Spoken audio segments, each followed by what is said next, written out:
Hello to all. आज हम 11th class में चैप्टर नंबर 9 पढ़ेंगे, कोशिकांगों की संरचना एवं कार्य। देखिए चैप्टर नंबर 9 है हमारा कोशिकांगों की संरचना एवं कार्य। देखिए डियर, कोशिकांग सबसे पहले शब्द आ रहा है। कोशिकांग क्या होते हैं? देखिए ये आपकी एक कोशिका है, ठीक है। इस कोशिका में कई सारे हम बात करें कि कोशिका को चलाने के लिए या कोशिकाओं की क्रियाओं को संपन्न करने के लिए बहुत सारे अंग इसमें प्रेजेंट होते हैं। जैसे कि मैं बात करूं तो कोशिका के अंदर माइटोकॉन्ड्रिया पाया जाता है, हरित लवक पाया जाएगा, एंडोप्लाज्मिक रेटिकुलम पाई जाएगी, राइबोसोम पाए जाएंगे, ऑक्सीसोम पाए जाएंगे। तो ये कई सारे कण इस कोशिका के अंदर पाए जाते हैं। अर्थात हम कह सकते हैं कि कोशिका के अंदर पाए जाने वाले अंगों को हम लोग कोशिकांग कहते हैं। क्लियर है बात? कोशिका सेल जो होती है, आप सेल जानते हो सभी लोग, शरीर की क्रियात्मक एवं संरचनात्मक इकाई, फंक्शनल यूनिट जो होती है, शरीर की क्रियात्मक और संरचनात्मक इकाई जो होती है वो कोशिका कहलाती है। कोशिका आपने पढ़ी होगी, प्रोकैरियोटिक और यूकैरियोटिक्स होती है। तो कोशिका के अंदर बहुत सारे अंग पाए जाते हैं और उन्हीं अंगों को हम लोग क्या बोल देते हैं? कोशिकांग। यानी कि कोशिका में पाए जाने वाले अंगों को कोशिकांग कहते हैं, ठीक है। तो हम यहाँ पर कोशिकांगों की संरचना एवं कार्य पढ़ेंगे। तो बहुत सारे हमें कोशिकांग यहाँ पढ़ने को मिलेंगे, जो एक झिल्ली वाले भी होते हैं, बिना झिल्ली वाले भी हैं और दोहरी झिल्ली वाले भी होते हैं। तो हम यहां पर एक कोशिकांग पढ़ते हैं और वो कोशिकांग है हमारे पास में माइटोकॉन्ड्रिया। माइटोकॉन्ड्रिया देखिए आप सभी लोग जानते होंगे, बचपन में आपने पढ़ा होगा कोशिका का शक्ति गृह, पढ़ा आप लोगों ने, ठीक है। देखिए आपने पढ़ा होगा कि अल्टमान ने इसकी खोज करी, लेकिन हम आज इसके बारे में डिस्कस करेंगे, बहुत ज्यादा मात्रा में पढ़ने को मिलेगा। देखिए माइटोकॉन्ड्रिया, सबसे पहले माइटोकॉन्ड्रिया को देखने वाला जो वैज्ञानिक था वो था कॉलिकर। कौन था? कॉलिकर। सबसे पहले माइटोकॉन्ड्रिया को कॉलिकर ने देखा। कहां देखा? कीटों की रेखित पेशियों में। कीटों की रेखित पेशियों में इन्होंने माइटोकॉन्ड्रिया को देखा। इन्होंने इसे एक नाम भी दिया, साइटोप्लाज्मिक ग्रेन्यूल। क्या नाम दिया इन्होंने? Cytoplasmic granule. देखिए सबसे पहले माइटोकॉन्ड्रिया को देखने वाला साइंटिस्ट था कॉलिकर। कहां देखा? कीटों की रेखित पेशियों में देखा और इन्हें क्या नाम दिया? साइटोप्लाज्मिक ग्रेन्यूल नाम दिया। क्लियर है? उसके बाद लेकिन रियलिटी में इस जो खोज है, उस खोज का श्रेय जो वैज्ञानिक है वो जाता है किसको? अल्टमान को। ध्यान रखना, माइटोकॉन्ड्रिया की खोज किसने करी? अल्टमान ने करी और इन्हें एक नाम दिया था, वो नाम था बायोप्लास्ट। कौन था? बायोप्लास्ट। इसी के साथ एक साइंटिस्ट और मित्र कह सकते हैं, फ्लेमिंग थे, और फ्लेमिंग ने इसे फाइलिया कहा। तो क्वेश्चन आ जाए कि माइटोकॉन्ड्रिया की खोज किसने करी? ध्यान रखना, अल्टमान ने करी है और क्या नाम दिया है? बायोप्लास्ट नाम दिया है। इनके साथ एक वैज्ञानिक और था फ्लेमिंग, उन्होंने उसे क्या नाम दिया? फाइला नाम दिया है। क्लियर है? अब ध्यान दीजिए, लेकिन अभी तक माइटोकॉन्ड्रिया किसी ने नहीं कहा। अब माइटोकॉन्ड्रिया नाम दिया एक साइंटिस्ट था, सी बेंडा। कौन था? सी बेंडा। सी बेंडा ने इसे माइटोकॉन्ड्रिया नाम दिया। ध्यान रखिएगा, इसे एक और नाम से माइटोकॉन्ड्रिया को पुकारते हैं सूत्रकणिका। एक और नाम से पुकारते हैं कॉन्ड्रियोसोम। ध्यान रखना ये नाम भी। तो माइटोकॉन्ड्रिया, या इसे कहो सूत्रकणिका, या इसे कहो कॉन्ड्रियोसोम, एक ही बात है। तो सबसे पहले देखने वाला वैज्ञानिक कॉलिकर था, जिसने कीटों की रेखित पेशियों में से देखा और इसे क्या नाम दिया, साइटोप्लाज्मिक ग्रेन्यूल। लेकिन खोज का श्रेय किसे जाता है, अल्टमान को। अल्टमान ने क्या नाम दिया, बायोप्लास्ट। एक साइंटिस्ट और था फ्लेमिंग, फ्लेमिंग ने इसे क्या नाम दिया, फाइलिया सॉरी। और माइटोकॉन्ड्रिया जो नाम दिया था वो कौन था, बेंडा, ठीक है। एक साइंटिस्ट और था एफ मिविस,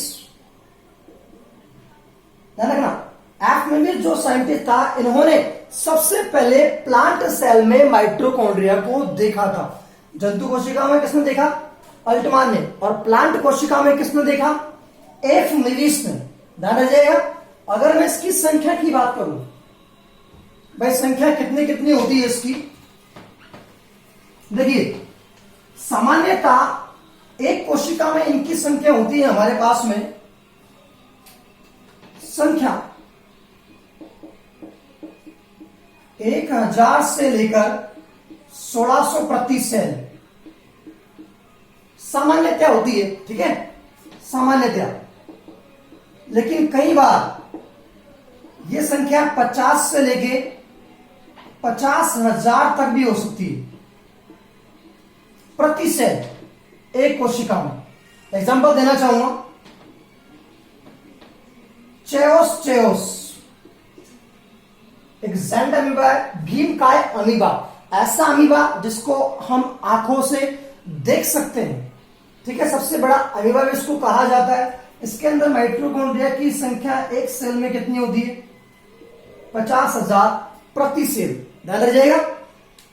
देखिए एक और है क्लोरेला, अंतरिक्ष यात्री इसको यूज करते हैं। एक ग्रीन एल्गी है, हरित शैवाल है, हरित शैवाल, ग्रीन एल्गी,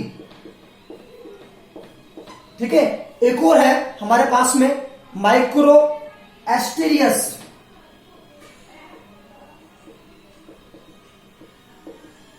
ये भी एक शैवाल है, इसे हम लोग बोलते हैं भूरी शैवाल। इन दोनों के अंदर माइटोकॉन्ड्रिया की जो संख्या होती है वो एक होती है प्रति सेल, यानी कि एक कोशिका में एक ही माइटोकॉन्ड्रिया पाया जाता है, ठीक है। अगर हम वर्टिब्रेट की बात कर ले, कशेरुकी की, किसकी बात कर रहे हैं, कशेरुकी, कशेरुकियों में सबसे ज्यादा जो माइटोकॉन्ड्रिया पाए जाते हैं वो पक्षियों में पाए जाते हैं। पक्षियों की जो मांसपेशियां होती है उनके अंदर माइटोकॉन्ड्रिया सर्वाधिक मात्रा में पाए जाते हैं, किसमें, वर्टिब्रेट में, कशेरुकी में। क्लियर है। उसके अलावा ये लीवर में अधिक मात्रा में मिलेंगे, पेशी कोशिका में भी ये अधिक मात्रा में मिलेंगे। हमें बहुत ज्यादा काम करना पड़ता है हाथों से, ये पेशी कोशिकाएं होती, तो यहां ये लीवर में सबसे ज्यादा मिलेंगे और पेशी कोशिका में भी सबसे ज्यादा मिलेंगे, ठीक है। एक और चीज ध्यान रखना कि जंतु कोशिकाओं में जो माइटोकॉन्ड्रिया होता है वो प्लांट सेल जो होती है उससे ज्यादा होती है उनकी संख्या, हम कह सकते हैं उनकी अपेक्षा ज्यादा होता है। तो जंतु कोशिकाओं में माइटोकॉन्ड्रिया की संख्या ज्यादा होती है, किसकी अपेक्षा, पादप कोशिका की अपेक्षा। एक शब्द और मैं आपको पढ़ाऊंगा, कॉन्ड्रियोस्फेयर। देखिए कॉन्ड्रियोस्फेयर,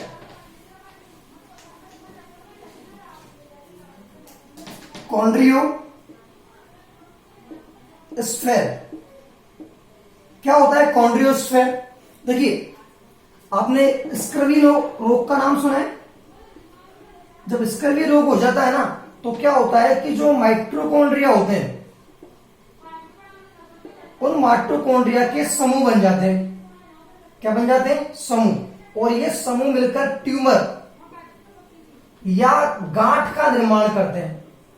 किसका निर्माण करेंगे, स्कर्वी रोग में माइटोकॉन्ड्रिया क्या करते हैं, इकट्ठे होकर समूह बना लेते हैं और किसका निर्माण करेंगे, ट्यूमर या गांठ का, और इससे हम लोग क्या बोल देंगे, कॉन्ड्रियोस्फेयर कह देंगे। ध्यान रखिएगा सभी को। अब ध्यान दीजिए, माइटोकॉन्ड्रिया जो है, अगर हम इसकी संरचना के बारे में थोड़ी सी चर्चा करें तो देखिए बोर्ड पे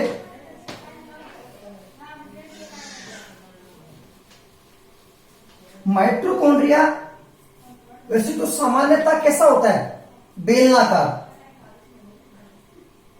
कैसे होते हैं? बेलनाकार, लेकिन ये अंडाकार भी हो सकते हैं।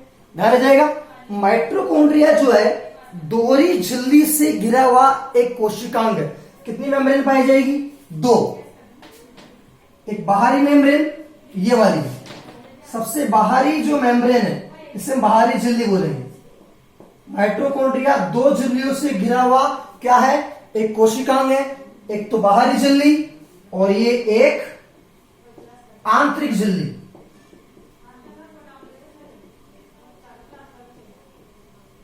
दो झिल्लियां इसके अंदर पाई जाती है। ठीक है, ध्यान रखना, इन झिल्ली एक झिल्ली की मोटाई कितनी होती है? 40 एंगस्ट्रॉम। कितनी होती है? 40 एंगस्ट्रॉम। अब ध्यान दीजिए, ये 2 झिल्लियां मैंने आपके सामने बना दी है। ये 2 मेम्ब्रेन हो गई। क्लियर? अब देखिए, इन दोनों झिल्लियों के मध्य 80 से 100 एंगस्ट्रॉम का, कितना एंगस्ट्रॉम का? 80 से 100 एंगस्ट्रॉम का पेरी माइटोकॉन्ड्रियल स्पेस पाया जाता है। माइटोकॉन्ड्रियल स्पेस पाया जाता है। ध्यान रखिएगा, इन दोनों झिल्लियों के मध्य 80 से 100 एंगस्ट्रॉम का पेरी माइटोकॉन्ड्रियल स्पेस पाया जाता है। इसमें, इसके अंदर क्या भरे होते हैं? इसमें भरे होते हैं एंजाइम। क्या भरे होते हैं? एंजाइम, जो फ्यूचर में जाके ईटीएस सिस्टम में काम में आते हैं। ईटीएस आप बाद में पढ़ोगे।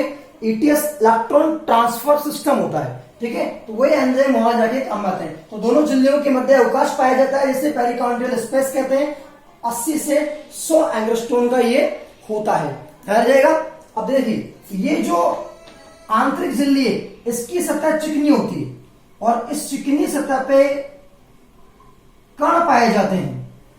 ठीक है, और उन कणों को हम लोग ध्यान रखना, इसको हम लोग एम सतह भी कहते हैं। ये जो एम सतह, आंतरिक झिल्ली की ये बाहरी सतह जो होती है, बाहरी वाली, ये वाली, ये आंतरिक झिल्ली है, इसकी बाहरी सतह कैसी होती है? चिकनी होती है। इस पे एक प्रकार के कण पाए जाते हैं, इसे हम लोग एम सतह भी कहते हैं। और उन कणों को हम लोग कहते हैं पार्सन के कण। पार्सन के कण। ध्यान रह जाएगा, 2 झिल्लियां हैं, बाहरी और आंतरिक। दोनों झिल्लियों के मध्य अवकाश है, जिसे पेरी माइटोकॉन्ड्रियल स्पेस कहते हैं। 80 से 100 एंगस्ट्रॉम का ये होता है। आंतरिक झिल्ली की बाहरी सतह चिकनी होती है, जिसे हम लोग एम सतह कहते हैं, और एम सतह पे पार्सन के कण पाए जाते हैं। अब आंतरिक झिल्ली जो है, इसकी जो आंतरिक सतह होती है, इस पे क्या होता है? ये आंतरिक झिल्ली जो होती है वो अंतर्वलित होकर, कैसी होकर? अंतर्वलित होकर गोल आकृति की संरचनाओं का निर्माण करती है। या उभार मान लीजिए आप इसको, इस टाइप से पूरी झिल्ली में ये अंतर्वलित होकर कुछ उभारनुमा संरचनाएं ये या गोल संरचनाएं बना लेती है। और ध्यान रखना, इन संरचनाओं को हम लोग कहते हैं क्रिस्टी। क्या कहते हैं? क्रिस्टी।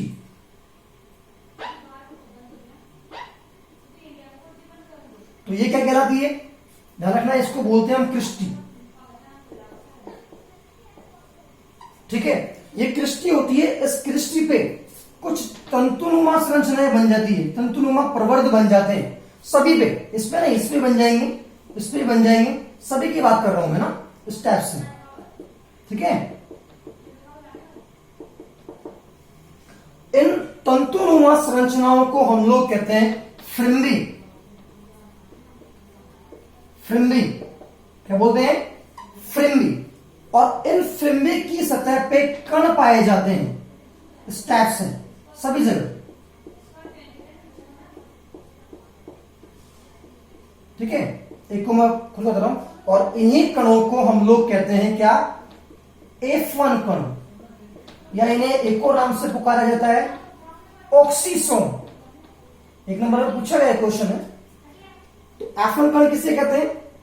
माइटोकॉन्ड्रिया जो होता है उसकी आंतरिक झिल्ली क्या करती है, अंदर की ओर अंतरावलित होकर गोलाकार संरचना बनाई जाती है, जिसपे पर्वतनुमा तंतु बने होते हैं। उन गोलाकार संरचनाओं को तो क्रिस्टी कहते हैं। उन पे निकले हुए तंतुओं को हम लोग न्यूक्लियर तंतुओं क्या बोल देते हैं, फ्रेम कहते हैं। और फ्रेम पे कौन से कण लगे होते हैं, F1 कण या ऑक्सीसोम। देखिए यह क्या होता है, ध्यान रखना, एटीपी का निर्माण हमेशा कहाँ होता है, एटीपी का निर्माण हमेशा F1 कणों को होता है। यहाँ पर एटीपी कण बहुत सारी ज्यादा मात्रा में इकट्ठे भी हो जाते हैं। अब एटीपी जो है ऊर्जा है एक प्रकार की, इसलिए इनको क्या बोल देते हैं, यहाँ पर F1 कणों को, ऑक्सीसोम को हम लोग क्या बोल देते हैं, पावर हाउस ऑफ सेल।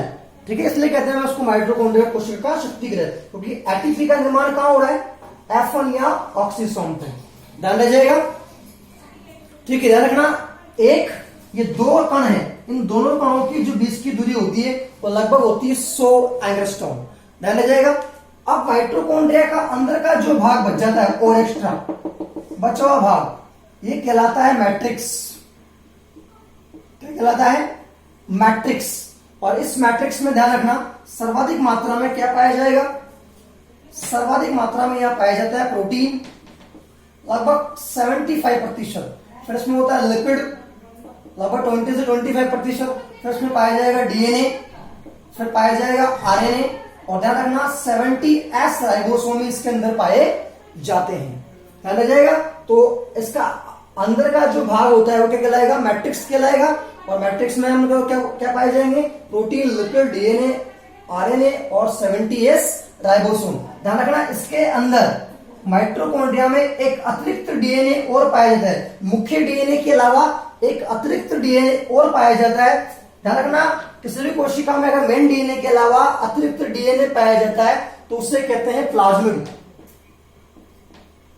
क्या बोलते हैं, प्लाज्मिड। लेकिन ये माइटोकॉन्ड्रिया में पाया जा रहा है, इसलिए माइटोकॉन्ड्रिया प्लाज्मिड, एम्प्टी प्लाज्मिड बोल देते हैं इसको। क्लियर है, ध्यान रख जाएगा आपको ये।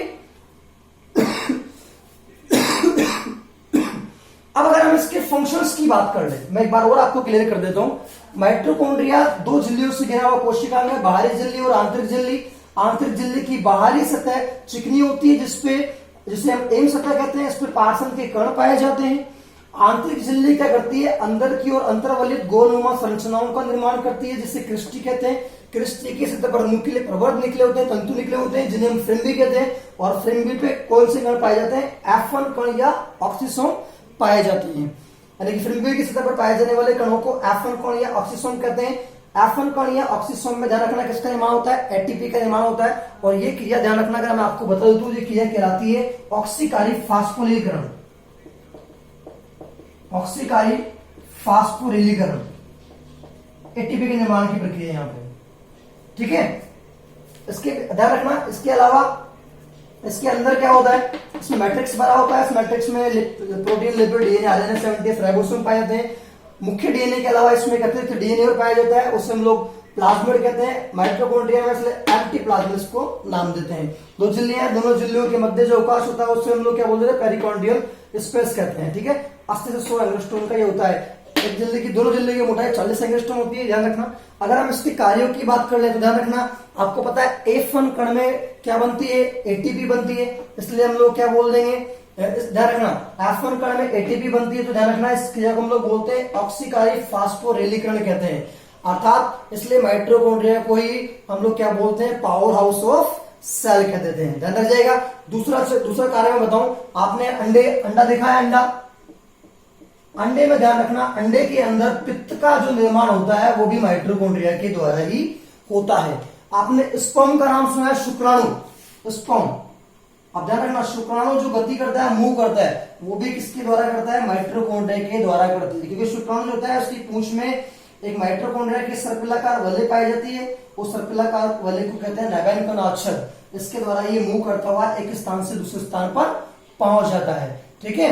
ईटीएस की क्रिया, ईटीएस जो होता है इलेक्ट्रॉन ट्रांसपोर्ट सिस्टम होता है, वो कहां होता है, माइटोकॉन्ड्रिया की आंतरिक झिल्ली में संपन्न होता है। यानी कि ईटीएस की क्रिया भी कहां संपन्न होती है, माइटोकॉन्ड्रिया में। क्रेब्स चक्र का नाम सुना होगा, क्रेब्स चक्र, क्रेब्स नामक वैज्ञानिक कहता है क्रेब्स चक्र, जहां ऊर्जा का उत्पादन होता है। तो क्रेब्स चक्र का निर्माण भी कहां होता है, ध्यान रखना, क्रेब्स चक्र की जो क्रिया भी कहां होती है, माइटोकॉन्ड्रिया में F1 कण पर संपन्न होती है। तो यह आपका माइटोकॉन्ड्रिया था। नेक्स्ट वीडियो में हम नेक्स्ट टॉपिक के बारे में चर्चा करेंगे। Thank you. और प्लीज वीडियो को लाइक और शेयर करिए। ज्यादा से ज्यादा। Thank you.